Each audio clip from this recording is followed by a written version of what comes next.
हमारी आज की कहानी है बेटियों मायके में मेहमान मत बनिए। आइए सुनते हैं इस कहानी को। प्रणाम माँ, मैं कल वहाँ आ रही हूँ। बच्चे भी जिद कर रहे थे कि नानी के यहाँ जाना है। मुझे भी आए साल भर हो गया है, नीलम ने माँ से कहा। माँ ने कहा, नीलम बेटी आ जाओ, हम सभी को अच्छा लगेगा और बच्चों से घर में चहल पहल बनी रहेगी। अरे माँ, भाभी से कहना मेरा कमरा अच्छे से व्यवस्थित करके रख दें, बेटी ने कहा। अरे नीलम, तुम यहाँ आ तो जाओ, सब हो जाएगा। फोन में ही सारी बातें करोगी क्या? समीर तुम्हें स्टेशन लेने आ जाएगा, ऐसा कहकर माँ ने फोन रख दिया। अरे श्वेता बहू, नीलम बेटी का फोन आया था, वो कल आ रही है, उसका कमरा व्यवस्थित कर देना। तुम तो उसका स्वभाव जानती हो, सास शारदा जी ने कहा। श्वेता जानती थी ननद नीलम का मिजाज कुछ अलग ही है। उसे हर चीज समय पर और व्यवस्थित चाहिए रहती है, किसी चीज की कमी उसे पसंद नहीं। मायके में भी मेहमानों सा व्यवहार रहता है। अपने बच्चों की तो बहुत ज्यादा केयर करती है। नीलम बच्चों सहित आ गई। भाई समीर स्टेशन लेने चला गया था। नीलम घर पहुंची और माँ के गले लगकर उनके हालचाल पूछने लगी। श्वेता तुरंत पानी का गिलास लेकर आई और नीलम से उसका हालचाल पूछने लगी। तभी श्वेता की बेटी खुशी बुआ के पास आकर बैठ गई और पूछा, बुआ मेरे लिए क्या लेकर आई हो? नीलम ने अपनी सूटकेस खोली और एक सुंदर सा ड्रेस खुशी के हाथों में दे दिया। खुशी ड्रेस पाकर बहुत खुश हो गई। बच्चे आपस में खेलते हुए मस्ती करने लगे।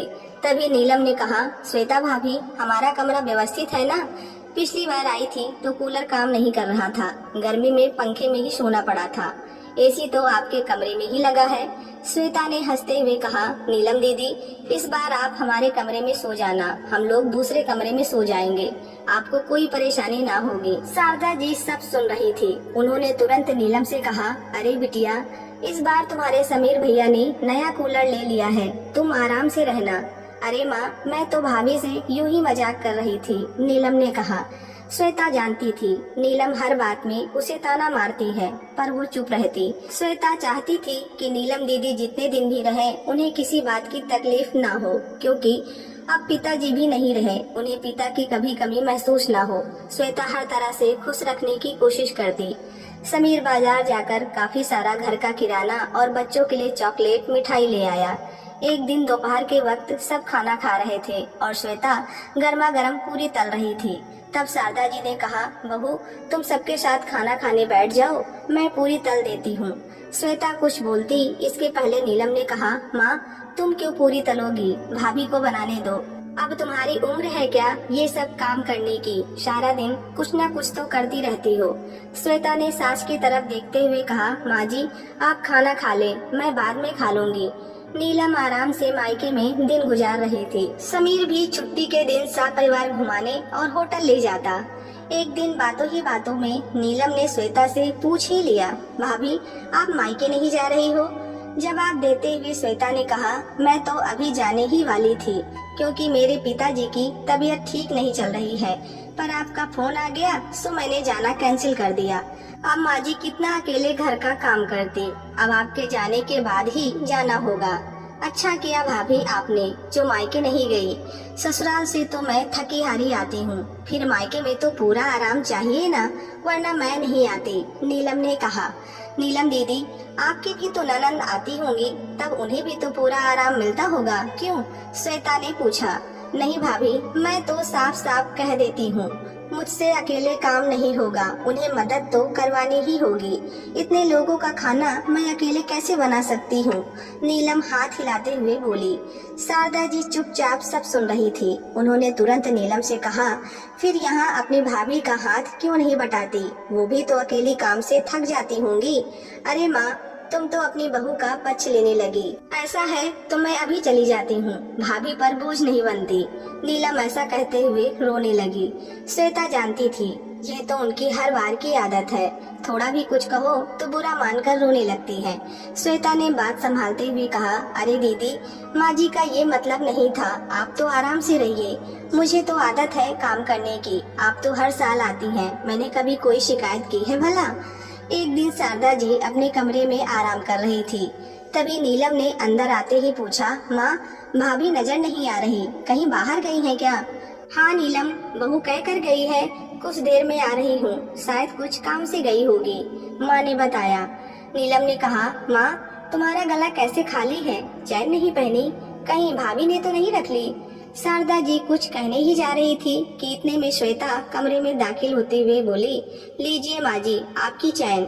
शारदा जी ने नीलम से कहा, ये रही मेरी चैन, कुछ दिन पहले टूट गई थी, सो बहू उसे ठीक करवा कर ले आई। नीलम आगे कुछ बोल ना पाई। एक दिन श्वेता की तबीयत बिगड़ गई, उसे तेज बुखार था। समीर तुरंत हॉस्पिटल ले गया। डॉक्टर ने देखते ही कहा, श्वेता को टाइफाइड हो गया है और अस्पताल में भर्ती करना पड़ेगा। समीर ने तुरंत माँ को फोन करके सारी बातें बता दी।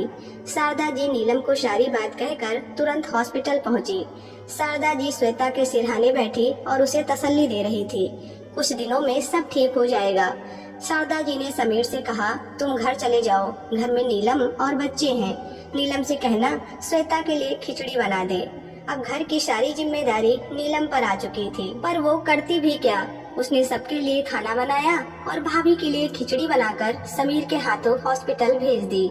शारदा जी ने श्वेता को खाना खिलाया और घर वापस आ गई। घर आकर देखा नीलम काम कर रही थी और बच्चे भी कमरे में चुपचाप खेल रहे थे।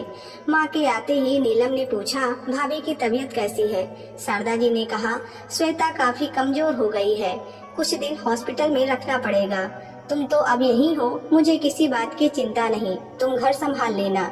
नीलम मन ही मन सोच रही थी, अभी ना आती तो अच्छा रहता, हर बार मायके आराम करके ही जाती हूँ, अब तो मेरा घूमना फिरना भी नहीं हो पाएगा। सोचा था अच्छी शॉपिंग कर लूंगी, मायके आकर शॉपिंग करने का मजा ही कुछ और होता है। पार्लर जाकर अपना मेकओवर करवा लूंगी, अब संभव नहीं लगता। कुछ समय बीता, आज श्वेता घर आ चुकी थी। उसे काफी कुछ ठीक लग रहा था। डॉक्टर ने आराम करने के लिए कहा था। समीर ने श्वेता को अपने कमरे में आराम करने को कहा। नीलम ने कमरे में आते ही कहा, क्या भाभी, हमारे आते ही आप बीमार पड़ गई, अब जल्दी से ठीक हो जाओ, मुझसे आपका घर नहीं संभाला जाता। अरे दीदी, ये तो आपका मायका है, आप अपना समझकर ही तो आती हैं, फिर ऐसा क्यों कह रही हो? श्वेता ने कहा। एक दिन श्वेता ने नीलम से कहा, मेरी अलमारी में कुछ बैग रखे हैं, उसे ले आओ। नीलम ने जैसे ही बैग खोलकर देखा, काफी महंगी साड़ियाँ और बच्चों के ढेर सारे कपड़े थे। अरे भाभी, ये क्या? नीलम ने आश्चर्यचकित होकर पूछा। हाँ दीदी, आपके आने से पहले मैंने और समीर ने जाकर सारी शॉपिंग कर ली थी, क्योंकि मुझे मेरे पिताजी की तबीयत देखने जाना था। माँ जी ने कहा था मैं मायके चली जाऊँ, पर आप आ रही थी तो मैं कैसे जा सकती थी, पर कहीं अचानक जाना न पड़ जाए तो आप सभी के लिए पहले ही कपड़े खरीद लाए थे। नीलम अपने आप को शर्मिंदा महसूस कर रही थी। नीलम श्वेता के गले लगते रोने लगी। भाभी, मैंने आपको हमेशा गलत समझा और भला बुरा भी कहती रही, पर कभी आपने सामने से जवाब नहीं दिया। मुझे माफ कर दें। अरे दीदी, ऐसा मत कहिए, आप तो बेटी हैं इस घर की, आपका तो हक है। अब तो मेरी तबीयत भी ठीक है, अब हम सब घूमने फिरने चलेंगे और खूब शॉपिंग करेंगे।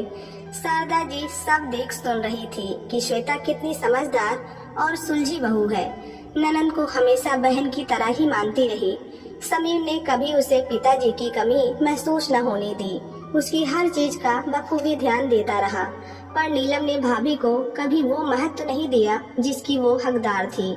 श्वेता जैसे ही काम करने किचन में जा रही थी कि नीलम ने हाथ पकड़ते हुए कहा, भाभी, जब तक आप पूरी तरह से ठीक नहीं हो जाती मैं किचन संभाल लूंगी, मैं अभी काफी दिन रुकने वाली हूँ। श्वेता ने कहा, नीलम दीदी, आपकी जब इच्छा हो तब आ जाया करें, पर मायके को मायका ही समझें, ना कि मेहमान बनकर आएं, तभी प्यार और अपनापन का रिश्ता बना रहेगा।